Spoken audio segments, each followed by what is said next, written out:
Hello, False Nine Show listeners. Thank you very much for joining and welcome back to the channel. Today is the first day of 4 games per day of the World Cup. A lot of football on this morning. We had Saudi Arabia and Argentina, Mexico, Poland, Denmark and Tunisia, and France and Australia. So, let's get into it, see how all the groups are shaping up.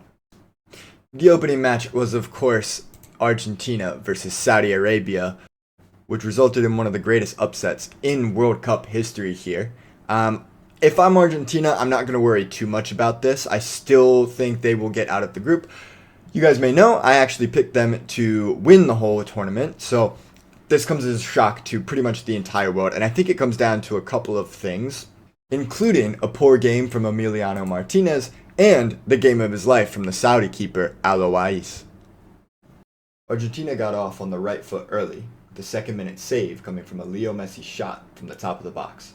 However, they couldn't keep Leo Messi out for long, as he converted a penalty in the 10th minute.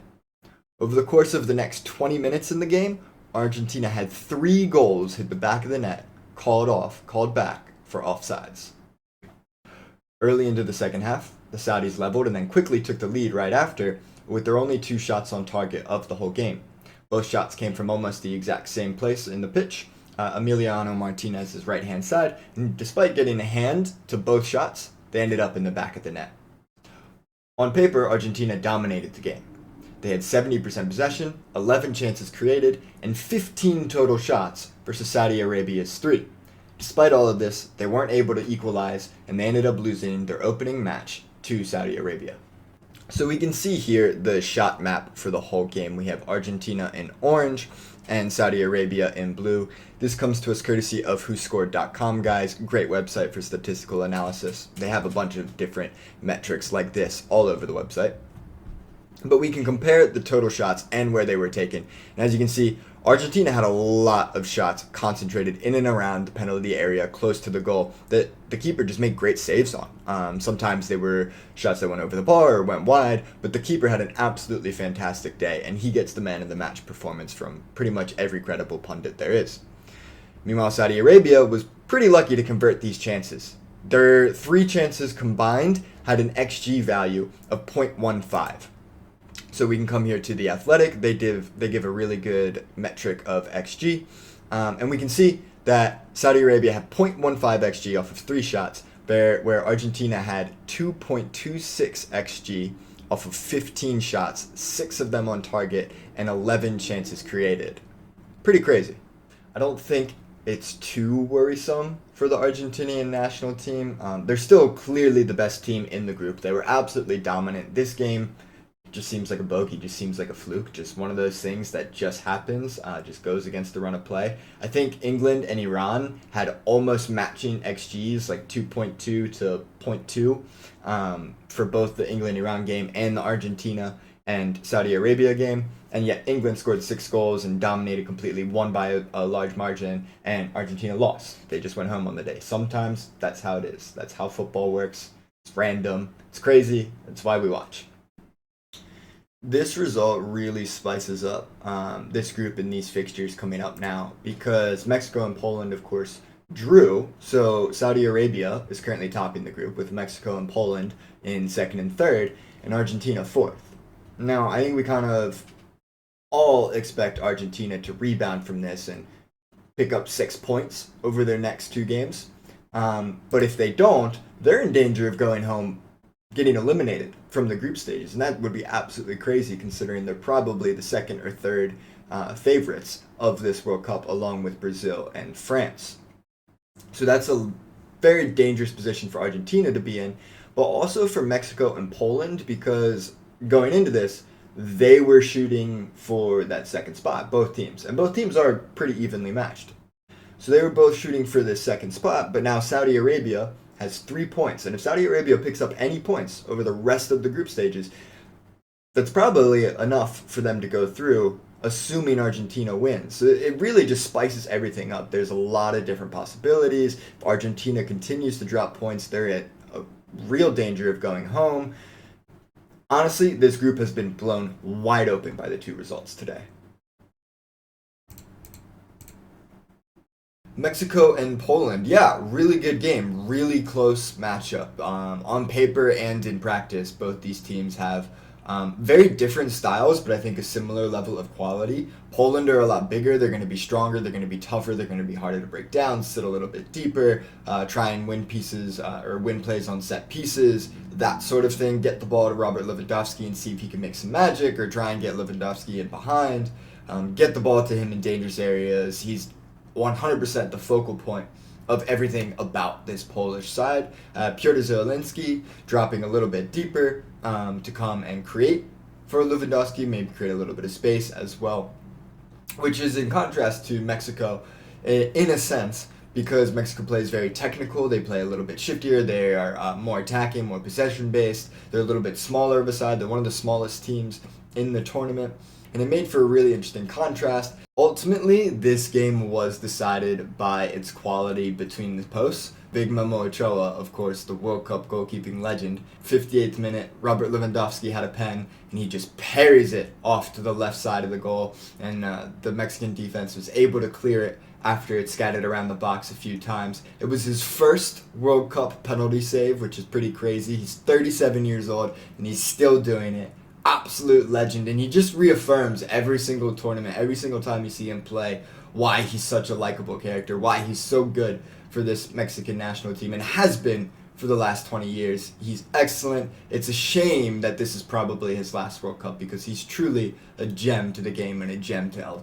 Just a few moments after that, Wojciech Szczesny steps up and stops a fast break with a great palm to just push it right over the top of the bar and keep the score level again.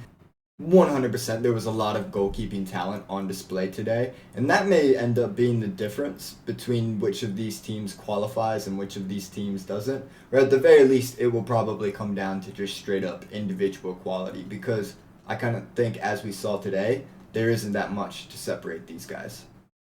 So this is how Group C is shaping up so far. Saudi Arabia, of course, the surprise of the tournament so far, top of the group with 3 points, the only team in this group with 3 points right now. Poland, Mexico level at 1 point apiece, and Argentina at the bottom with no points. Moving on to Group D. Probably has the best team in the tournament and the best dark horse of the tournament as well, so kind of an interesting group we have going on here.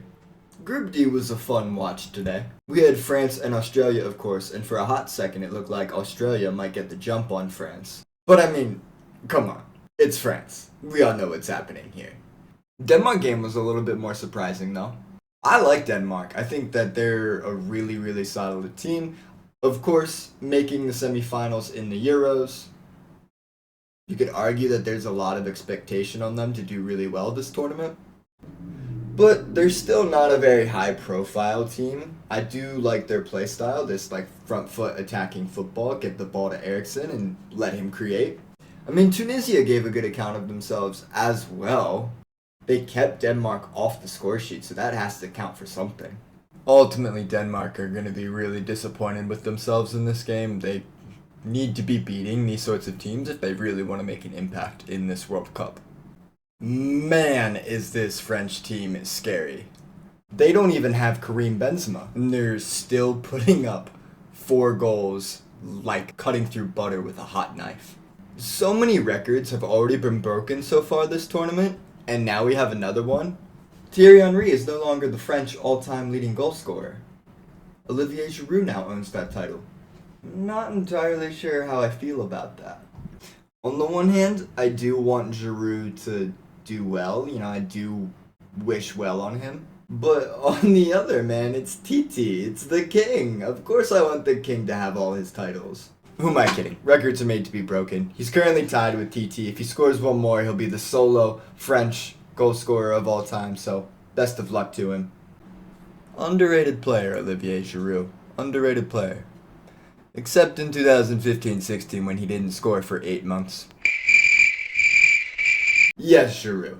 I just cricket noised you. Because that was all that we heard whenever you were in front of goal for 8 months. Who am I kidding? We all know he's not watching this. Yeah, he was good. 2 goals. Mbappe had a goal and an assist. Rabiot had a goal and an assist. Dembele with an assist. Griezmann at the heart of all of it. France looks good. France looks really scary this year. They could go all the way. They could end up bringing it home. I'd like to see Saliba in this lineup, but I'll have to take it up with Deschamps. Most XG of the tournament so far, 4.2. Pretty good. That beats England. England only had an XG of 2.2 for their 6 goals scored, so I think that maybe England has a little bit more balanced of a squad on paper. I think they have a better midfield than Rabiot and Tchouaméni. Tchouaméni's really good though. He's almost as good as Bellingham is, so this makes the Golden Boot race really spicy. I mean, who's it gonna be? Olivier Giroud, Kylian Mbappe, Bukayo Saka, Enner Valencia. Probably end up just being Neymar or something. Pretty much wraps up Group D. Group D for Denmark, that is, because they're gonna top the group after they whoop France. Just kidding. I do still think they've got a good shot at advancing out of this group. I think as long as they beat Australia, and I think if Tunisia beats Australia by less, which is most likely because that's going to be a really defensive game between those two countries, I think Denmark is well positioned to make it out of this group.